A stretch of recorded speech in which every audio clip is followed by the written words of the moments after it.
जी नेंद्र सभी को। तो हम आ गए हैं 25 बोल के पार्ट 10 में। पार्ट 10 यानी 10वां बोल 25 बोल का। चलिए देखते हैं। 10वें बोले कर्म 8। ज्ञानावण्य, दर्शनावण्य, वेदनीय, मोहनीय, आयु, नाम, गोत्र और अंतराय। तो 8 कर्म है ये हमारे। कर्म ऑलरेडी पिछले बोलों में मेंशन हो चुका है। तो ये 10वां बोल उसका डिटेलिंग है, कर्म 8। तो ये कहाँ से लिया गया है? ये लिया गया है पन्नामना सूत्र पद 23 और उत्तराध्ययन सूत्र अध्ययन 33 से। चलिए आगे देखते हैं। कर्म किसे कहते हैं? तो जीव के द्वारा मिथ्यात्व आदि हेतुओं से जो क्रिया की जाती है उसे कर्म कहते हैं। कषाय और योग के निमित्त से आत्मा पर लगने वाले कर्म पुद्गलों को भी कर्म कहते हैं। ठीक है। आत्मा में हम लोग जो कर्म करते हैं यानी बुरे कर्म करते हैं, आलस्य करते हैं, जीवों की हत्या करते हैं, तो उस हिसाब से कार्मन जो पुद्गल है, जो हमारा कार्मन शरीर है, वो इन सब चीजों का नोट करता है और वो कर्म कहलाते हैं। अच्छे बुरे सब तरह के कर्म हमारे जो कार्बन पुद्गलों पर लगते हैं वो कर्म कहलाते हैं। अब कर्म 8 प्रकार के हैं। सबसे पहला है ज्ञानावण्य कर्म। तो यह आत्मा के ज्ञान गुण को आकर्षित आच्छादित करता है। ठीक है। ज्ञान गुण कैसे? जैसे फॉर एग्जाम्पल कोई बहुत जल्दी ज्ञान सीख जाता है, किसी को एक बार में बहुत जल्दी से याद हो जाता है, कोई होता है जिसको बहुत टाइम लगता है याद करने में, उस तरह से ये ज्ञानावण्य कर्म है। जिस प्रकार बादल सूर्य के आकाश को आच्छादित करता है, यानी ज्ञानावण्य जो कर्म होता है वो हमारी सीखने की कैपेबिलिटी को कम करता है। मतलब अगर हमारा ज्ञानावरण कर्म क्षय हो गया तो हमको सब चीजें याद हो जाएगी, हमको सब चीजों का ज्ञान हो जाएगा। ज्ञान का अर्थ है 9 तत्व और 6 द्रव्यों के सही स्वरूप की जानकारी होना। मति, शुद्ध, अवधि, मन और केवल ज्ञान। ये वाला मति शुद्ध ज्ञान, आपको 5 ज्ञान आपको पहले ऑलरेडी 90 बोल में बता दिए गए हैं। तो ये 5 ज्ञान को क्या कर लेना, 5 भेद होते हैं, इनको अच्छा दे यानी इनको कंप्लीट कर लेना, इस सारी तरह के ज्ञान ले लेना। आत्म स्वरूप को जानने वाली एवं नीच ज्ञान की अशातना करने पर 6 कारणों से ज्ञानावरणीय कर्म बनता है। 6 कारणों से ज्ञानावरणीय कर्म बनता है। ये थोड़ा डिटेलिंग हो जाएगा तो हम लोग इसमें नहीं डिस्कस कर पाएंगे उतना। पर हाँ, 6 कारणों से ज्ञानावरणीय कर्म बनता है। इस कर्म के क्षय से अनंत ज्ञान या केवल दर्शन प्रकट होता है। मतलब केवल ज्ञान और अनंत ज्ञान, यानी केवल ज्ञान हो जाता है अगर हमारा ज्ञानावरणीय कर्म क्षय हो जाए तो।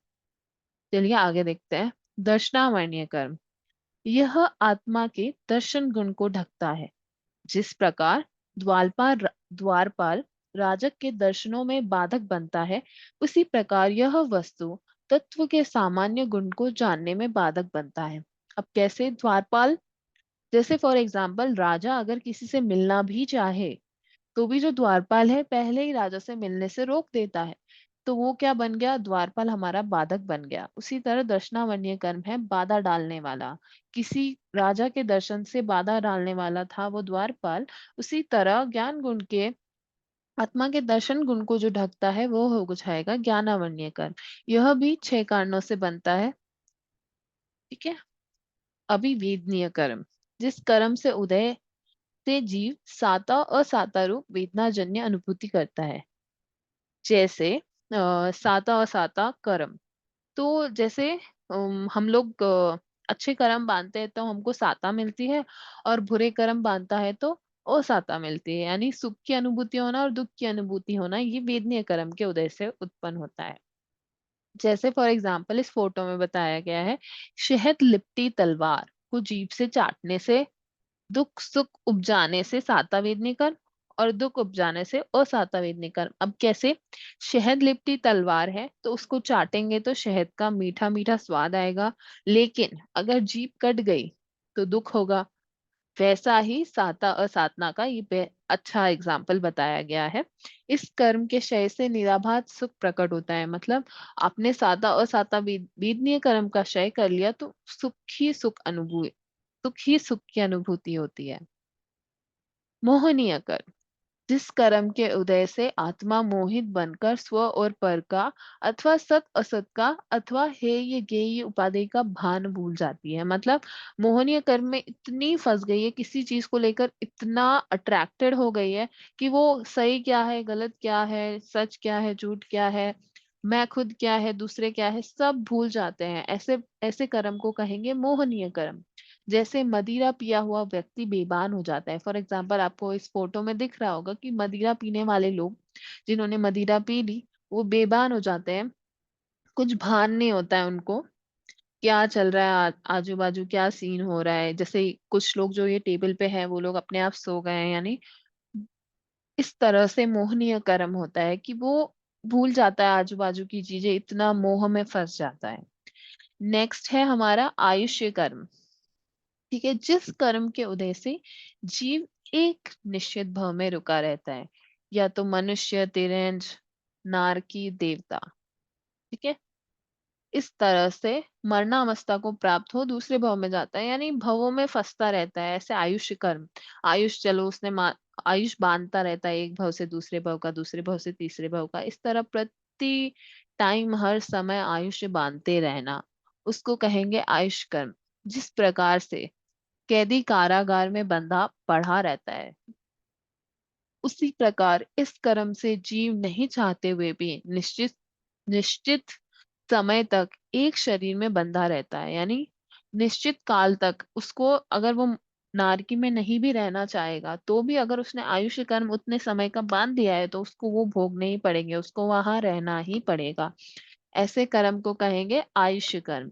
इस कर्म के उदय से जीव चारों गतियों में जन्म मरण करता रहता है, एक गति से दूसरी गति, दूसरी गति से तीसरी गति, और इसके क्षय होने पर अमरत्व गुण प्राप्त होता है। यानी इसको अगर क्षय कर लिया आयुष्य कर्म को तो वो मोक्ष जाएगा।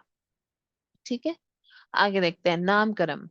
जिस कर्म के उदय से जीव अनेक प्रकार के शरीर, गति, जाति, इंद्रिय आदि को प्राप्त करता है।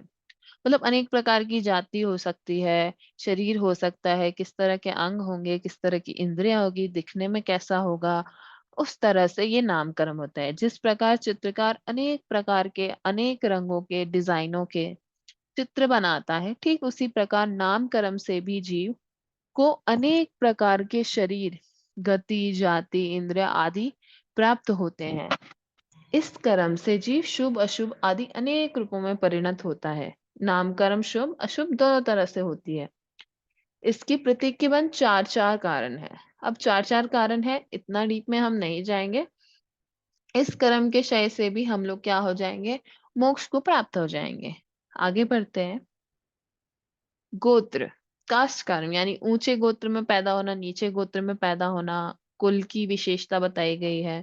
जिस कर्म के उदय से जीव में उच्चता और नीचता के संस्कार हो, कि मैं ऊंचा हूँ, नीचा हूँ, इस तरह के संस्कार हो, अथवा ऊंच और नीच कुलों में जन्म लेना, बहुत हाई कास्ट में पैदा होना, बहुत लो कास्ट में पैदा होना, इस तरह से ये गोत्र कर्म काम करता है। जिस प्रकार कुंभकार छोटे बड़े आदि अनेक प्रकार के मिट्टी के बर्तन बनाता है, ठीक उसी प्रकार जीव गोत्र कर्म के उदय से विभिन्न ऊंच नीच कुलों में जन्म लेता है।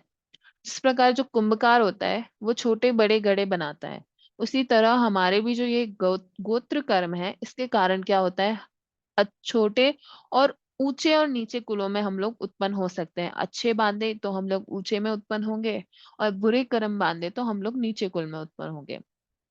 तो ये कैसे होता है, जाति कुल आदि आठ प्रकार की मद। तो आठ प्रकार के मद है। मद यानी अहंकार, अहंकार करने से कि मैं बहुत ऊंची जाति में उत्पन्न हुआ हूँ, मेरा रूप सुंदर है, मैं सबसे एक्स्ट्रा ऑर्डिनरी हूँ, तो ये इस प्रकार का मद करने से, यानी अहंकार करने से, यानी एटीट्यूड दिखाने से नीच गोत्र में उत्पन्न होता है, और मद नहीं करने से उच्च गोत्र में उत्पन्न होता है।